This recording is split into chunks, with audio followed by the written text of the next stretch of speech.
स्वागत है आपका कैपिटल टीवी में और मैं हूं आपके साथ वक्ता। कृषि कानून विरोधी आंदोलन के नाम पर देश की राजधानी में गणतंत्र दिवस पर जो उत्पात मचाया गया उसे भूला नहीं जाना चाहिए। इस तथाकथित किसान आंदोलन के दौरान हुई व्यापक हिंसा ने यही साबित किया कि इसे कुछ देश विरोधी ताकतों का भी समर्थन हासिल है। इसका खुलासा तब हुआ जब किसानों के समर्थन में पॉप सिंगर रिहाना और स्वीडन की पर्यावरण कार्यकर्ता ग्रेटा थनबर्ग ने भी ट्वीट किए। ग्रेटा ने अपने ट्वीट के साथ जो टूल किट शेयर की उसने इसका भंडाफोड़ कर दिया कि इस आंदोलन को विदेश में बैठे खालिस्तानी न केवल हवा दे रहे हैं बल्कि भारत को बदनाम करने का अभियान भी चला रहे हैं। ये टूल किट खालिस्तानियों के इशारों पर तैयार की गई। इसे तैयार करने में जिन लोगों ने मदद की उनमें बेंगलुरु की दिशा रवि, मुंबई की निकिता जैकब और पुणे के शांतनु का नाम आया है। इनमें दिशा की गिरफ्तारी हो गई है, पर आश्चर्य की बात यह है कि कनाडा में बैठे खालिस्तानियों ने दिशा, निकिता और शांतनु को अपने साथ कैसे मिला लिया और उन्होंने भी उनका साथ देना क्यों स्वीकार किया। खुद को पर्यावरण कार्यकर्ता बताने वाले ये तीनों पोएटिक जस्टिस फाउंडेशन की आड़ में कनाडा के खालिस्तानियों की मदद को तैयार थे। इसका पता इससे चलता है कि उन्होंने वीडियो कॉन्फ्रेंसिंग के जरिए उनसे बात भी की। दिशा की ग्रेटा से बातचीत बताता है कि उसे एहसास था कि वो किस गलत काम में लिप्त है, इसीलिए उसने ग्रेटा से टूल किट हटाने को कहा।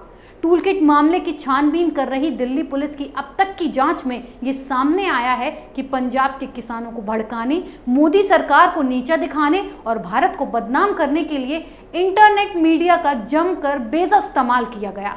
ट्विटर, फेसबुक, व्हाट्सएप के जरिए कृषि कानून विरोधी आंदोलन को किस तरह भड़काया गया ये उस दिन साफ हो गया जब गणतंत्र दिवस की घटना हुई। तो आखिर ग्रेटा थनबर्ग या फिर दिशा, निकिता और शांतनु कैसे पर्यावरण हितैषी हैं कि ये चाहते हैं कि किसानों को पराली जलाने की छूट मिले। ग्रेटा, दिशा, निकिता, शांतनु को तो पराली जलाने के विरोध में आंदोलन खड़ा करना चाहिए था। उन्होंने ऐसा क्यों नहीं किया? क्या इसीलिए क्योंकि ये पर्यावरण की चिंता करने वाले नहीं बल्कि वैसे आंदोलन जीवी हैं जिनका जिक्र प्रधानमंत्री ने संसद में किया था। आंदोलन जीवी सदैव आंदोलनों की ताक में रहते हैं और यदि वो सरकार के खिलाफ हो रहा होता है तो उसमें कूद पड़ते हैं। मोदी सरकार के खिलाफ ऐसे कई आंदोलन चलाए गए हैं जिनमें आंदोलन जीवियों की खासी भूमिका रही। देश में ऐसे कई गैर सरकारी संगठन हैं जो पर्यावरण या मानवाधिकार की आड़ में भारत को नुकसान पहुंचाने या फिर उसकी छवि खराब करने वाले आंदोलन चलाते रहते हैं। कई बार इनके पीछे उन अंतरराष्ट्रीय संगठनों का भी हाथ होता है जो भारत की प्रगति से चिढ़ते हैं। इन सभी की एक बड़ी ताकत है इंटरनेट मीडिया। ये मीडिया किस कदर बेलगाम हो गया है इसका प्रमाण है सुप्रीम कोर्ट की ओर से ट्विटर और फेसबुक को उनकी मनमानी के खिलाफ नोटिस जारी किया जाना और उन्हें फटकार लगाना, क्योंकि ये कंपनियां बेलगाम होती जा रही हैं। ये अभिव्यक्ति की स्वतंत्रता की आड़ में दुनिया भर में मनमानी करने में लगी हुई हैं।